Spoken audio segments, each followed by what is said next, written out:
오늘 증거할 주제는 복음 설교자는 더없이 영광된 자입니다. 기독교는 복음을 전하는 복음 전도자와 복음 설교자를 존귀하게 여깁니다. 특별히 개혁파 교회와 청교도들이 더욱 그러했습니다. 그들은 목사직을 존귀히 여기고 설교를 세상에서 가장 영광스러운 일로 여겼습니다. 이는 설교자가 복음을 말하고 전하는 자이기 때문입니다. 그럼 왜 복음을 말하는 설교자가 존귀하고 영광스럽습니까?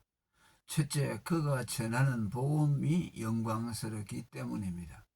성경이 복음을 말할 때 영광이라는 수식어를 항상 붙이는 이유도 복음 자체의 영광스러움 때문입니다.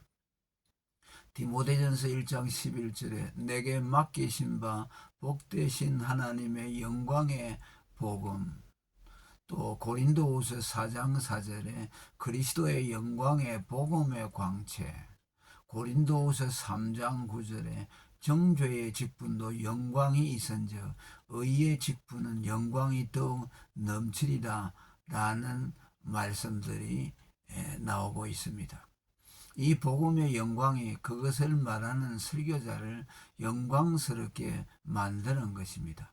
세상의 학자는 그의 풍부한 지식과 현란한 언변으로 자신을 돋보여내지만 복음 설교자는 그가 전하는 복음으로 하나님을 영광스럽게 하고 또 자신을 영광스럽게 만듭니다.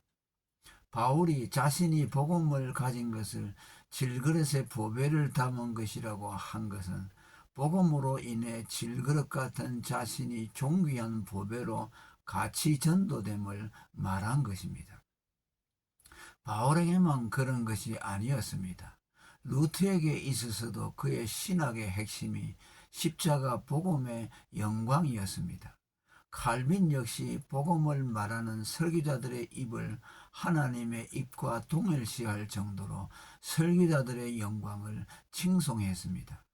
그는 하나님의 입으로 나오는 모든 말씀이라는 마태복음 4장 4절을 설교자의 입으로 나오는 모든 말씀으로 해석하여 설교자를 하나님의 대언자로 높였습니다. 다시 말하지만 설교자는 그가 쏟아내는 탁월한 성경 지식이나 화려한 언변 때문에 영광스러운 것이 아닙니다. 흔히 상상하는 탁월한 설교자가 못돼도 그의 말이 어눌하고 유창하지 못해도 그의 입에 올려진 복음이 설교자를 영광스럽게 만듭니다.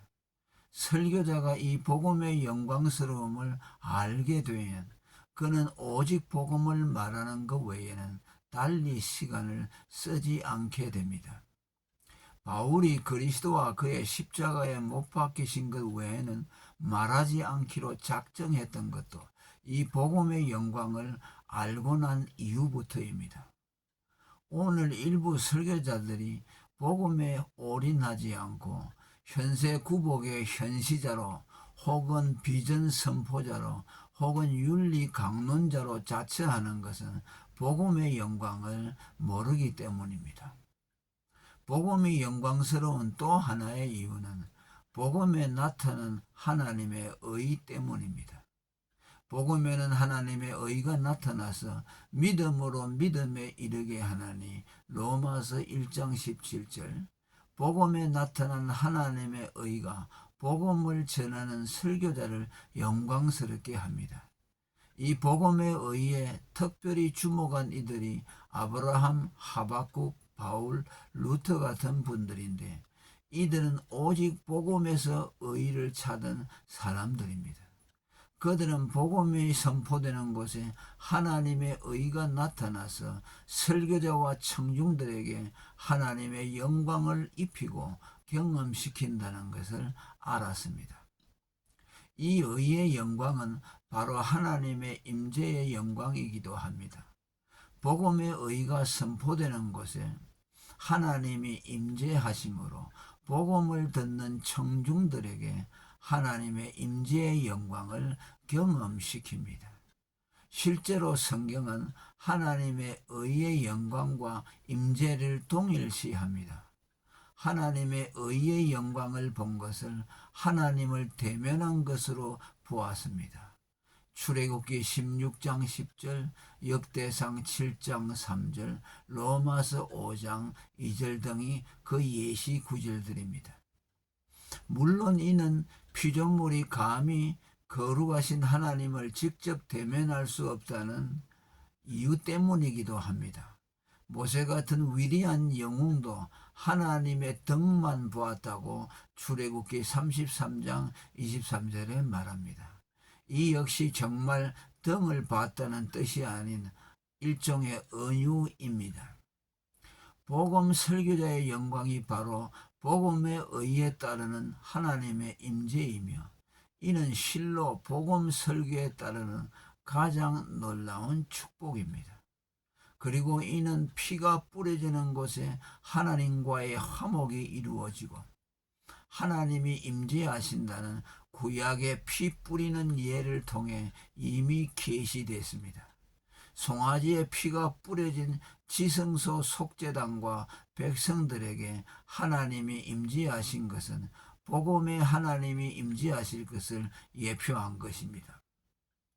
따라서 오늘날 회중들에게 복음을 말하지 않는 것은 구약식으로 말하면 백성들에게 그리스도의 피를 뿌리지 않는 것과 같으며, 그런 곳에서는 당연히 하나님의 임재도 기대할 수가 없습니다. 강단에서 복음을 말하지 않는 목사가 초라해 보이는 이유도 복음의 의에 따르는 하나님의 임재가 그에게 없기 때문입니다. 설교자의 영광이 하나님의 임재의 영광인데 임재의 원천인 복음이 말해지지 않기 때문입니다. 예배당에 수천 수만의 사람이 운집해도 복음이 선포되지 않으면 다만 사람들의 훈기만 있을 뿐 하나님의 영광과 따뜻한 임재는 없습니다. 하나님의 임재가 없는 설교자는 자신만 초라할 뿐더러 그의 설교를 듣는 수천 수만의 사람들까지 초라하고 비참하게 만듭니다. 설교자 앞에 운집한 수많은 사람들이 그의 면류관이 되질 못하고 오히려 부끄러움과 심판거리가 될 뿐입니다. 사무엘 시대 이스라엘이 하나님의 궤를 블레셋에 빼앗긴 후 비느하스의 아내가 낳은 아들 이름을 이스라엘에게서 하나님의 영광이 떠났다는 뜻의 이가보스로 명명한 것은 하나님의 임재가 떠났다는 뜻이었습니다. 화려한 꽃도 없고 제목감도 못되는 포도나무 같은 이스라엘에게 하나님의 임재가 없다면 그를 돋보여낼 건덕지는 그 어디에도 없는 그저 불에 태워질 화목일 뿐입니다. 세상에 미련하고 어리석은 자들의 모임인 교회에 하나님의 임재까지 없다면 그의 존재의와 자부심을 어디에서 찾겠습니까? 복음이 영광스러운 또 하나의 이유는 복음에 따르는 성령의 증거 때문입니다. 나는 TV나 방송 매체를 통해 저명한 교수나 강연자들의 명강의를 들을 때마다 그들의 언변에 탐복을 하며 나도 저런 언변을 가졌으면 얼마나 좋을까 하며 부러워한 적이 한두 번이 아니었습니다. 그러면서도 동시에 스스로 안위감을 갖기도 합니다. 이는 그들이 아무리 사람들에게 감동을 주는 훌륭한 강연자라도 그들에게는 기껏 인간의 영감만 있을 뿐 보리떡 같은 내 설교에 따르는 성령의 증거가 그들에게는 없다는 것을 알기 때문입니다. 이 세상 그 어느 곳에도 성령이 증거해 주는 말은 복음밖에 없으며, 그런 점에서 복음을 말하는 설교자는 더없이 영광스럽습니다. 복음의 성령이 증거해 주신다는 언약은 일찍이 예수 그리스도께서 직접 말씀하신 바입니다. 내가 아버지께로서 너희에게 보낼 부에서 곧 아버지께로서 나오시는 진리의 성령이 오실 때에 그가 나를 증거하실 것이요. 요한복음 15장 26절. 진리의 성령이 오시면 그가 너희를 모든 진리 가운데로 인도하시리니 요한복음 16장 13절. 이 예수님의 말씀대로 오순절에 성령은 강림하셨고 이후 제자들의 복음 전도는 이전과는 달리 권세가 있었습니다. 성령이 그들이 전하는 복음에 전개해 주셨기 때문입니다. 성령 강림 때 제자들의 입에 방언이 임한 것도 복음을 전하는 입술에 성령이 전개해 주신다는 예표였습니다. 칼빈이 교황의 권위를 필적할 만한 것은 오직 복음을 말하는 설교자뿐이라고 한 것은 복음에 따르는 성령의 증거 능력이 어떠하다는 것을 그가 알았기 때문입니다. 복음이 구원의 부르심의 방편이 되는 것도 복음에 따르는 성령의 증거 능력 때문입니다. 복음에 따르는 성령의 증거가 복음을 듣는 자에게 믿음이 생겨나게 하고 죄로 죽은 영혼을 거듭나게 합니다. 복음이 증거되는 곳에 성령의 임재와 증거가 따른다는 명백한 확증을 고넬료 백부장의 집에서 베드로가 그리스도의 복음을 말할 때 성령이 회중들에게 임하신 것을 통해 보여주었습니다. 할렐루야.